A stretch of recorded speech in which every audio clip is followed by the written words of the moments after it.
अस्सलाम वालेकुम दोस्तों, आहियां अब्दुल हकीम। तव्हां ॾिसी रहिया सिंधी टेक यूट्यूब चैनल। दोस्तों 2025 जो अॼु 5 ॾींहुं आहे ऐं चैनलनि जे बारे में हाल हवाल आहिनि। त हाणे जेको बि दोस्त नओं आहे त उनखे रिक्वेस्ट आहे त चैनल खे सब्सक्राइब करे, थी सघे तव्हांजे लाइ का सुठी मालूमात हुजे। अगरि जे मुंहिंजे बैकग्राउंड खे ॾिसी करे तव्हां चओ था त हिन छा वीडियो हूंदी, छा मज़ो हूंदो, पर कम ते वञो त बहितर आहे। हलूं था कम जे तरफ़। त हाणे लिखियलु हुयो थंबनेल ते त हाणे काफ़ी माण्हुनि जा चैनल जेके आहिनि मोनीटाइज़ 2025 में न थी सघंदा। पहिरियों त हाणे गेम वारो चैनल आहे, गेमनि वारो। ठीकु आहे, मां मिसाल पाण ते ॾियां तव्हांखे त मुंहिंजो चैनल आहे, ठीकु आहे, मां गेम खेॾंदो आहियां, मूंखे वॾो एक्सपीरियंस आहे गेम खेॾण जो। ठीकु आहे, मां गेम खेॾंदो आहियां, उन सां गॾोगॾु स्क्रीन रिकॉर्ड बि कंदो आहियां। ठीकु आहे, उन गेम में मां पाण बि ॻाल्हाईंदो आहियां। उन खां पोइ जेको गेम में साउंड हलंदा आहिनि, मिसाल को उनजी रिकॉर्डिंग वग़ैरह हूंदी आहे, पंहिंजी वॉइस हूंदी आहे गेम जी पंहिंजी, उहा बि हले थी पई, मां बि ॻाल्हायां थो पियो ऐं मां उहो वीडियो रिकॉर्ड थो कयां।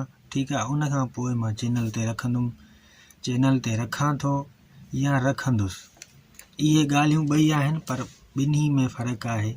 जेकॾहिं तव्हांजो इहो चैनल हले थो पियो, काफ़ी व्यूज़ हासिलु कया आहिनि तव्हां, ऐं तव्हांजो चैनल इहो मोनीटाइज़ न थींदो। तव्हां हिकिड़ो कमु कयो, उन में तव्हां भले पंहिंजी इहो गेम खेॾो, स्क्रीन रिकॉर्ड बि कयो। ठीकु आहे, स्क्रीन रिकॉर्ड बि कयो, पर उनजो आवाज़ु तव्हां म्यूट कयो, बंदि कयोसि फ़िलहालु। तव्हांखे गेम जी सॼी ख़बर आहे न, तव्हां उनखे म्यूट कयो।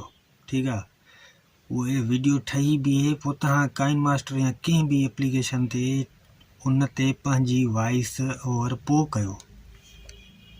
ठीकु आहे, इहा ॻाल्हि जेका आहे न, तव्हांजी गेम बि बची वेंदी, तव्हांजो चैनल बि मोनीटाइज़ अॻिते हली थींदो।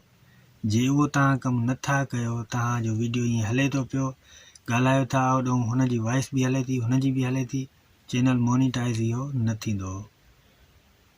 सम्झो ॻाल्हि खे, अहिड़ा चैनल न थींदा मोनीटाइज़ 2025 में ख़ासि करे। छो जो पहिरियों शुरूआती में जॾहिं पबजी वग़ैरह इहा हले पई शुरूआती ॾींहंनि में, मां सम्झां थो हिनखे 5-6 साल थी चुका आहिनि गेम खे, ॾाढी फेमस हले थी पई, ऐं उन ते माना थी सघे उन टाइम में चैनल मोनीटाइज़ थिया हुजनि, पर हिन वक़्तु उहे चैनल मोनीटाइज़ 2025 में न थींदा।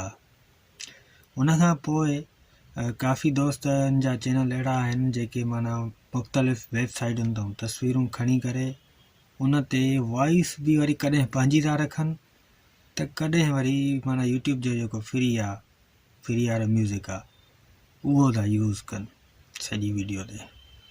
इहो बि चैनल मोनीटाइज़ न थींदो। जेकॾहिं तव्हां पाण तस्वीर भले ॿिए हंधा खणो, मसइलो कोन्हे, पर उन में तव्हांजो वॉइस ओवर त पंहिंजो हुजे। जेकॾहिं पंहिंजो न आहे त उहो बि चैनल मोनीटाइज़ न थींदो।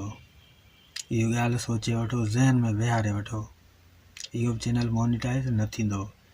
उन खां पोइ आहे काफ़ी चैनल आहिनि मुख़्तलिफ़ कारियुनि जी तस्वीरूं खणनि था, वरी उन्हनि जा बयान बि आहिनि जेके होॾां खणी करे चैनल खे हलाइनि था। जस्ट उन्हनि में सिर्फ़ु पंहिंजी एडिटिंग आहे, तस्वीर पासे में अचे थी साइड में, ऐं हेॾां जो कुझु लिखाई कनि था। लिखाई इहा आहे जो माना सिर्फ़ु जेको बयान आहे, बयान जा जेके सुठा ॿोल आहिनि उहे उन तस्वीर ते एडिट कनि था। बाक़ी जेको वॉइस आहे उनजे पोयां उहो वरी मिसाल किथां डाउनलोड करे उहो रखनि था। इहे बि चैनल मोनीटाइज़ न थींदा। उन खां पोइ काफ़ी दोस्त आहिनि जेके लॉन्ग वीडियो ठाहिनि था। ठीकु आहे, लॉन्ग वीडियो ठाहिनि था, उहो सही आहे, उन्हनि जी 99% सही आहे, ठीकु आहे, उन में को बि इशू न आहे। उन सां गॾोगॾु वरी शॉर्ट वीडियो ठाहिनि था, जिन्हनि में वरी वॉइस ओवर वरी माना फ्री वारो था कनि, त इहा महिरबानी कनि त ईअं न कनि, चैनल मोनीटाइज़ न थींदा।